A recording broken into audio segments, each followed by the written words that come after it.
Welcome to episode 16 of Business Nuggets by Martwayne, a series of short tips and tricks that will kickstart or grow your business and help you on your entrepreneurship journey. My name is Tokwe Williams Adeomi.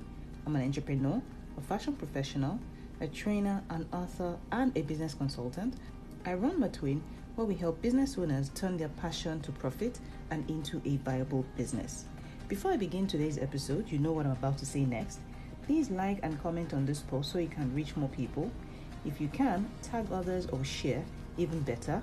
Our Instagram handle is at Martwayne and my Facebook handle is at Tokwe Williams. Hit the notification button so you know when next another episode hits. And please, feel free once again to drop your comments underneath, sharing your experiences as well. So today we'll be discussing the topic, is work experience really necessary before starting a business? Before I begin, please note that I am not saying that work experience is mandatory. I have come across people who have never worked before starting a business and they're doing pretty well. However, from my experience and the experience of others that I know, work experience was very instrumental to the success of their businesses. Let me, however, limit this to my own experience. I had always worked from time immemorial for as far back as I can remember. Growing up from as young as 8, I used to go to my mother's petrol station and hang out. We all did actually, all my siblings and I. And from that tender age, I used to actually sell petrol into people's tanks, and I enjoyed getting the tiny tips, no matter how little they were. That helped me understand how to relate to people, even though I was a very shy person. Fast forward to university days, I worked in a very small business that was starting out called Good Education. It was into student recruitment into UK universities, and I was a student counselor. So I did that job for about 2 or 3 more university holidays, and right out of university, a full-time job was waiting for me. Fast forward to about 2 years later, I was looking to move.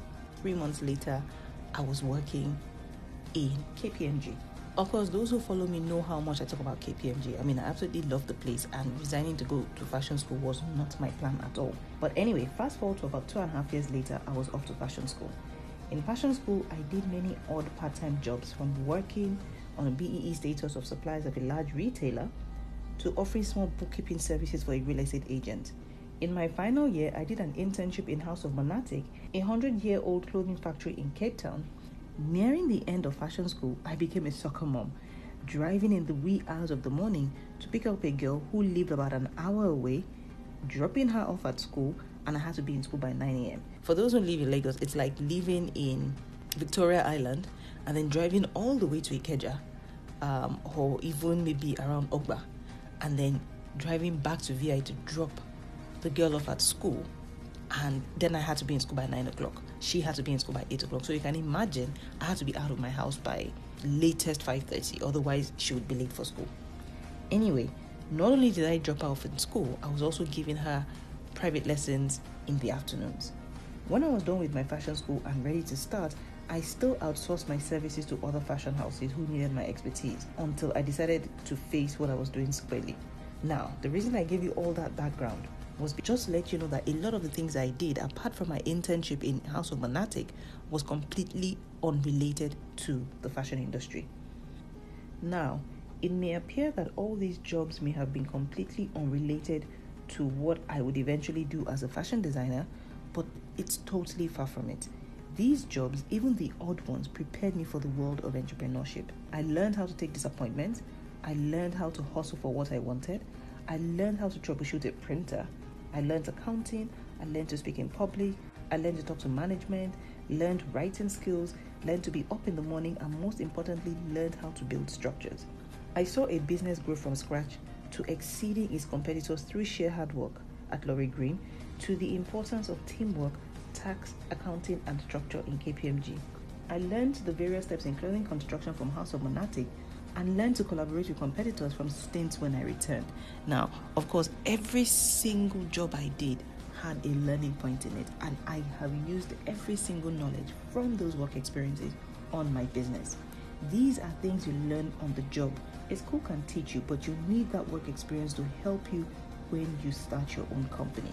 And I'm sure most of you must have heard about Cosmas Maduka and the story of Coscharis. It's the same concept. I mean, he worked for years until he mastered a process. Now, he was lucky that he worked in his field, But the truth is, you don't even have to work in your field. What is important is for you to actually get that experience of being able to work in a business. If you don't learn it before you start the business, gosh, you will make so many mistakes you could have avoided from day one.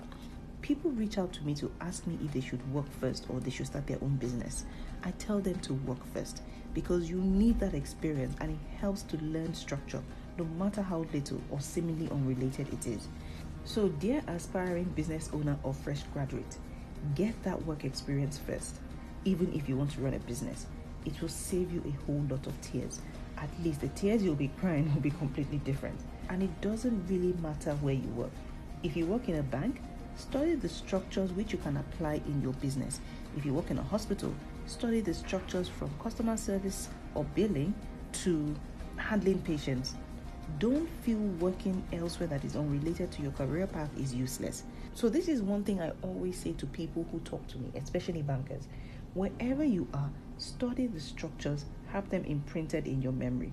From the security, to the reception, to meeting customers, to handling meetings, to filing. Trust me, you will need them in your business. Oh yes, and finally, if you do get a place to work or you are working somewhere already, treat that job like it is your job. Love it and put in your very best. You will definitely reap the rewards. Also, never burn bridges when you leave. The people around you right now will be your best customers. I tell many bankers I have spoken to who want to be fashion designers, you are really lucky. Your customers are all around you.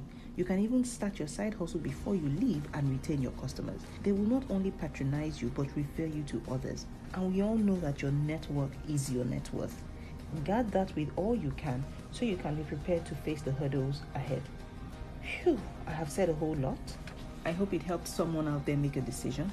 Feel free to drop a comment if you have any. Remember to like and share this post and hit the notification bell if you haven't already done so. My name is Dr. Williams Adeomi, and you have just listened to episode 16 of Business Nuggets by Martwayne. Have an awesome day ahead. Cheers.